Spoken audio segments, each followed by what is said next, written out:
नमस्कार दोस्तों, स्वागत है आप सभी का आपके अपने YouTube चैनल टेक्निकल डिलाइट में। दोस्तों उम्मीद करते हैं, आशा करते हैं आप सभी लोग जहां भी हैं स्वस्थ हैं और खुशहाल हैं। दोस्तों आज मैं बात करने वाला हूं पंजाब स्टेट पावर कॉरपोरेशन के लिमिटेड के अंतर्गत जो वैकेंसी है उसके बारे में। आप यहां देख सकते हैं एडवर्टाइजिंग नंबर CRA 306/2024, ये इसका एडवर्टाइजिंग नंबर है और ये नोटिस इसका आ चुका है। वैकेंसीज़ के बारे में बात करेंगे तो किस किस पोस्ट के लिए वैकेंसीज़ है, तो आप यहाँ देखेंगे इलेक्ट्रीशियन ग्रेड, वेट यहाँ पे देखेंगे तो आप यहाँ देख लीजिए इलेक्ट्रीशियन ग्रेड सेकंड और जूनियर प्लांट अटेंडेंट केमिकल, जो लॉ ऑफिसर ग्रेड सेकंड के लिए ये वैकेंसियाँ टेक्निकल वालों के लिए है। उसके बारे में हम यहाँ पे देखेंगे। इसमें देखेंगे कि ऑनलाइन आवेदन करने की जो तिथि दी गई है वो दी गई है आपको 20/3/2024, उसके बाद 9/4/2024, यानी ऑनलाइन आवेदन आपका 20/3/2024 से स्टार्ट हो जाएगा और अंतिम तिथि दी गई है 9/4/2024। इससे पहले किसी भी हालत में आप लोगों को आवेदन कर लेना है। पे स्केल की बात इसमें लिख दी गई है। इसमें कहा गया है कि फॉर दीज पोस्ट, इन सभी पोस्टों के लिए the pay scale shall be under the instruction issued by the government of Punjab, department of finance, जो डिसाइड करता है उसी हिसाब से पे स्केल रखी जाएगी। ठीक है। उसके बाद जब नीचे वाले पॉइंट पे आप आएंगे तो नंबर ऑफ़ वैकेंसीज की बात करें तो आप यहाँ देख सकते हैं इलेक्ट्रीशियन ग्रेड सेकंड के लिए 88 पोस्ट है और 75 पोस्ट है। जूनियर प्लांट अटेंडेंट या जूनियर प्लांट केमिकल के लिए 7 पोस्ट है। इस तरीके से टोटल पोस्टों का क्राइटेरिया रखा गया है। उसके बाद देखेंगे आप यहाँ देख सकते हैं UR के लिए कितनी पोस्ट हैं, तो टोटल न्यू पोस्ट जो 32 निकल के आई हैं। पोस्ट रिजर्व फॉर वुमेन, जहाँ पे रिजर्वेशन है वुमेन के लिए, उनके लिए 9 पोस्टें हैं यहाँ पे।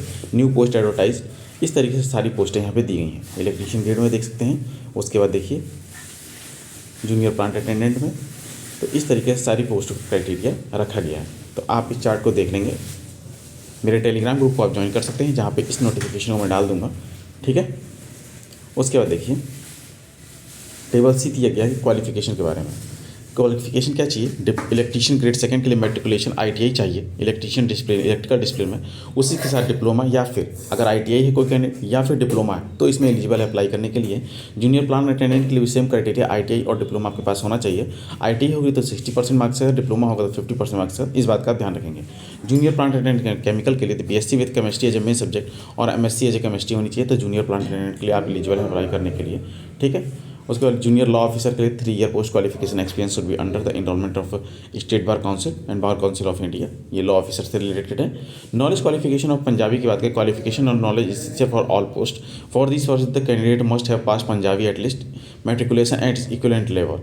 इसमें दिया गया है कि the purpose the candidate must pass Punjabi at least matriculation and it's equivalent level. The candidate must possess ever requesting qualification up to the last date of submission of registration of online. इसमें knowledge of Punjabi के लिए जो qualification होना चाहिए वो चीज़ यहाँ पे mandatory है। ठीक है, ये दिया गया है। उसके बाद एक सर्टिफिकेट होता है एटलीस्ट मैट्रिकुलेशन लेवल और इक्विवेलेंट लेवल का, जो आपको पंजाबी की लैंग्वेज में ही मिलता है, वो आपको करना होता है। एज लिमिट की बात करें तो 18 से लेकर 37 ईयर तक दिया गया है एज लिमिट। अपर एज लिमिट के बारे में बात करें तो रिलैक्सेशन आपको कैटेगरी वाइज मिल जाता है। उसके बाद देखिए आगे की अगर बात करेंगे तो इसमें जो फॉर्म फीस का है, फॉर्म फीस की जो डिटेल्स दी गई है आपको, फॉर्म फीस जो है 1200 रुपीज़ का as per the application, plus 216 रुपये GST लग के 1416 रुपये प्लस बैंक चार्ज, अप्रॉक्सीमेटली आपका 1500 रुपये पकड़ लीजिए। और इसमें 750 रुपये, इस तरीके से 885 और 900-950 रुपये के अप्रॉक्स पकड़ लीजिए कि आपका इतना फॉर्म फीस लगने वाला है। ठीक है। उसके बाद देखेंगे आगे तो जो इसके की पॉइंट्स थे मैं उन सबों पे डिस्कस करता हूँ और उन्हीं सब पॉइंट्स के बारे में मैंने आपको बताया है। यहाँ पे देखिए qualifying knowledge test of Punjabi language की जो नॉलेज है वो चेक किया जाएगा। आपको 50 क्वेश्चंस दिए जाएंगे, इनमें से आपको 50% लाना मैंडेटरी है, मतलब कंपलसरी है। ठीक है, कि आपको 50 में से 25 मार्क्स लाने ही लाने होंगे। अगर आपका 25 मार्क्स आएगा तो आपकी कॉपी आगे चेक होगी, फिर इसके बिहाफ पे आपकी मेरिट तैयार होगी। इसको जस्ट पंजाबी लैंग्वेज का जो है जस्ट क्वालिफाइंग इन नेचर है, जो हमारा जिसके हिसाब से मेरिट तैयार होगी उसमें दिया गया 70 क्वेश्चंस आपके डिसिप्लिन यानी जो ब्रांच है इलेक्ट्रिकल की उससे पूछे जाएंगे। जनरल नॉलेज के क्वेश्चन पूछेंगे 10 क्वेश्चन, रीजनिंग के 10 क्वेश्चन और जनरल इंग्लिश के 10 क्वेश्चन पूछे जाएंगे। इस तरीके का क्राइटेरिया रखा गया है। ठीक है। कहाँ पे एक पॉइंट और मेंशन कर दिया गया, यहाँ पे किसी प्रकार की कोई निगेटिव मार्किंग रहने वाली नहीं है। तो आप यहाँ देख लीजिए नो निगेटिव मार्किंग। जो हमारा पार्ट सेकंड होगा वो हमारा इंग्लिश और पंजाबी में होगा, हिंदी का यहाँ रोल नहीं है। तो आप इस बात को ध्यान रखेंगे, ये जो पार्ट सेकंड है हमारा only English and Punjabi language में है। अदर स्टेट के कैंडिडेट जो अप्लाई करेंगे उनको पूरा पेपर इंग्लिश में देखने को मिलेगा। ठीक है, उसके बाद देखिए all multiple choice question of part second will carry 1 mark for each correct answer. There will be negative marking for a wrong answer. Negative marking किसके लिए है? जो हमारा जिसके हिसाब से मेरिट तैयार हुई उन क्वेश्चंस के लिए है, लेकिन जो हमारे पंजाबी लैंग्वेज है उसके लिए किसी प्रकार की नेगेटिव मार्किंग नहीं रखी गई है। यानी 50 क्वेश्चन से आप सभी क्वेश्चन को करके आएंगे, 25 नंबर आपके आ जाएंगे, जस्ट क्वालिफाइंग नेचर हो गया, आप क्वालिफाई कर गए। फिर लेकिन जो हमारा पार्ट सेकंड है उसमें 1/4 की नेगेटिव मार्किंग रखी गई है। ठीक है, ये इसीलिए लॉ ऑफिसर ग्रेड के लिए पेपर का पैटर्न। ठीक है, जनरल कैटेगरी को 45% मार्क्स क्वालिफाई करने के लिए, रिजर्व कैटेगरी को 35% चाहिए। नॉर्मलाइजेशन क्या डिफरेंट शिफ्ट में करवाएगा आपका, तो नॉर्मलाइजेशन क्राइटेरिया आपको दे दिया गया है कि किस तरीके से नॉर्मलाइजेशन करवाया जाएगा।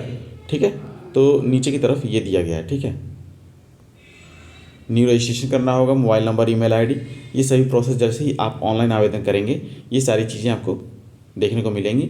फोटोग्राफ का साइज आप देख लीजिए 150 to 200 पिक्सल 20 से 50 KB के बीच में चाहिए, नॉट मोर देन 50 KB। और सिग्नेचर जो चाहिए आपको 10 से 20 KB में। Black ink pen only, black ink pen से रहना चाहिए। ठीक है, जो भी आपका एप्लीकेशन फ़ी होगा वो नॉन रिफंडेबल होगा। ठीक है, अगर आपका फिर भी कोई क्वेरी होता है तो आप इस हेल्प डेस्क मेल ID पे संपर्क कर सकते हैं, उनसे पूछ सकते हैं। आपका ड्यूरिंग द प्रोबेशन पीरियड जो 3 साल का रहेगा उसमें किसी प्रकार का आपको TA DA का एक्स्ट्रा इंक्रीमेंट अलाउंस वगैरह चीज़ें नहीं दी जाएंगी। तो ये इसमें नोटिफिकेशन में यहाँ पे लिखा गया है। ठीक है, ये परसेंटाइल स्कोर है रॉ मार्क्स को निकालने के लिए। नॉर्मलाइजेशन का फार्मूला कैसे कैसे एप्लीकेबल और किस मल्टीपल शिफ्ट में एग्जामिनेशन होते हैं, तो इस चीज़ को आप देख सकते हैं। ठीक है, यही एक इंपॉर्टेंट अपडेट थी। अगर आपके लिए वीडियो हेल्पफुल है, वीडियो आपको पसंद आता है तो वीडियो को लाइक करें, चैनल को सब्सक्राइब करें, अपने दोस्तों में शेयर करना ना भूलें। वीडियो बनाने के लिए धन्यवाद।